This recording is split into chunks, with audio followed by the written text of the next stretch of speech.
ಜೀವನ ಎಂಬ ಈ ಸುಂದರ ಪ್ರಯಾಣದಲ್ಲಿ ನಿಮ್ಮ ಸಂಗಾತಿ ಈ ಜೀವನ ಜಾತ್ರೆ. ಎಲ್ಲರಿಗೂ ನಮಸ್ಕಾರ. ಗುರುಚರಿತ್ರೆ ಅಧ್ಯಾಯ 47. ಗುರುಗಳು 7 ಸ್ಥಳಗಳಲ್ಲಿ ಪ್ರತ್ಯಕ್ಷತೆ. ಸಿದ್ಧಯೋಗಿಗಳು ನಾಮಧಾರಕನಿಗೆ ಗುರುಚರಿತ್ರೆಯ ನಿರೂಪಣೆಯನ್ನು ಮುಂದುವರೆಸಿದರು. ಅದು ದೀಪಾವಳಿಯ ಕಾಲವಾಗಿತ್ತು. ಗಣಗಾಪುರದಲ್ಲಿದ್ದ ಗುರುಗಳನ್ನು 7 ಹಳ್ಳಿಗಳ ಜನರು 3 ದಿನ ಮುಂಚಿತವಾಗಿಯೇ ಬಂದು ಪೂಜೆಗೆ ಆಹ್ವಾನಿಸಿದರು. ಗಾಣಗಾಪುರದವರು ತಮ್ಮ ಹಬ್ಬಕ್ಕೆ ಬರಬೇಕೆಂದು ವಿನಂತಿಸಿಕೊಂಡರು. ಗುರುಗಳು ನಗುತ್ತಾ ಹೇಳಿದರು, ನಾನು ಎಲ್ಲರನ್ನೂ ಸಮಾನವಾಗಿ ಪ್ರೀತಿಸುತ್ತೇನೆ. ಆದರೆ ಒಂದೇ ದಿನದಲ್ಲಿ 8 ಹಳ್ಳಿಗಳಿಗೆ ಹೇಗೆ ಬರಬಹುದು? ಆದರೂ ನಿಮ್ಮೆಲ್ಲರ ಮನದ ಆಶಯಗಳು ನೆರವೇರುತ್ತವೆ ಎಂದು. ಅವರು ಆ 8 ಹಳ್ಳಿಗಳ ಜನರಿಗೆ, ನಾನು ಧನತ್ರಯೋದಶಿಯ ದಿನ ಬರುತ್ತೇನೆ, ಆದರೆ ಈ ವಿಷಯವನ್ನು ಯಾರಿಗೂ ಹೇಳಬಾರದು ಎಂದು ಎಚ್ಚರಿಸಿದರು.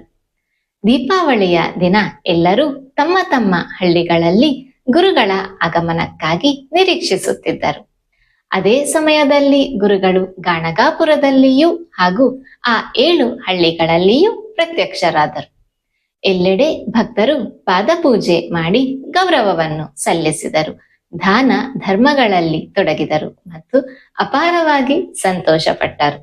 ಆದರೆ ಯಾರಿಗೂ ತಿಳಿದಿರಲಿಲ್ಲ, ಗುರುಗಳು ಏಕಕಾಲದಲ್ಲಿ 8 ಸ್ಥಳಗಳಲ್ಲಿ ಪ್ರತ್ಯಕ್ಷರಾಗಿದ್ದಾರೆ ಎಂಬುದು.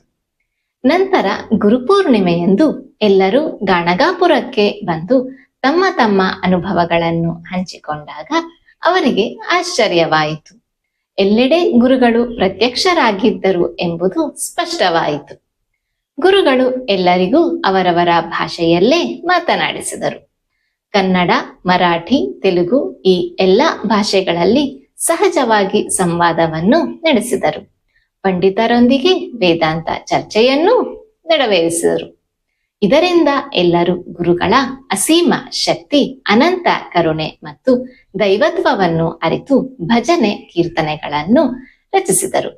ಎಲ್ಲರೂ ಗುರುಗಳು ನಿಜವಾದ ಪರಮಾತ್ಮನ ಅವತಾರ ಎಂದು ಭಕ್ತಿ ಭಾವದಿಂದ ನಮಸ್ಕರಿಸಿದರು. ಇಲ್ಲಿಗೆ 47ನೆಯ ಅಧ್ಯಾಯಕ್ಕೆ ಶುಭ ಮಂಗಳವು. ಈ ಅಧ್ಯಾಯದಿಂದ ನಾವು ಕಲಿಯುವ ಜೀವನ ಪಾಠಗಳು. ಗುರುಗಳು ಒಂದೇ ಸಮಯದಲ್ಲಿ 8 ಸ್ಥಳಗಳಲ್ಲಿ ಪ್ರತ್ಯಕ್ಷರಾದ ಘಟನೆ ನಮಗೆ ದೇವರ ಶಕ್ತಿ ಅಸೀಮವಾಗಿದ್ದು, ಸತ್ಯವಾದ ಭಕ್ತಿ ಇದ್ದಲ್ಲಿ ದೇವರು ಯಾವ ರೂಪದಲ್ಲಾದರೂ ನಮ್ಮ ಜೀವನದಲ್ಲಿ ಕಾಣಿಸಿಕೊಳ್ಳುತ್ತಾರೆ ಎಂಬುದನ್ನು ತಿಳಿಸುತ್ತದೆ. ಭಕ್ತನ ಮನಸ್ಸು ಶುದ್ಧವಾಗಿದ್ದರೆ ದೇವರು ದೂರದಲ್ಲಿರುವುದಿಲ್ಲ. ನಂಬಿಕೆ ಮತ್ತು ಭಕ್ತಿ ಇದ್ದರೆ ದೈವಿಕ ಶಕ್ತಿಯು ನಮ್ಮ ಜೀವನದಲ್ಲಿ ಸದಾ ಕೆಲಸ ಮಾಡುತ್ತಿರುತ್ತದೆ. ಮಾನವನ ಮನಸ್ಸಿನಲ್ಲಿ ಗಾಢ ನಂಬಿಕೆ ಮತ್ತು ಧನಾತ್ಮಕ ಚಿಂತನೆಗಳು ಇದ್ದಾಗ ಮೆದುಳಿನಲ್ಲಿ ಶಾಂತಿ, ಧೈರ್ಯ ಮತ್ತು ಆತ್ಮವಿಶ್ವಾಸವು ಹೆಚ್ಚಾಗುತ್ತದೆ. ಇದರಿಂದ ಸಮಸ್ಯೆಗಳನ್ನು ಎದುರಿಸುವ ಶಕ್ತಿಯು ಹೆಚ್ಚುತ್ತದೆ. ಇದನ್ನು ನಂಬಿಕೆಯ ಮನೋವಿಜ್ಞಾನ ಎಂದು ಹೇಳುತ್ತಾರೆ.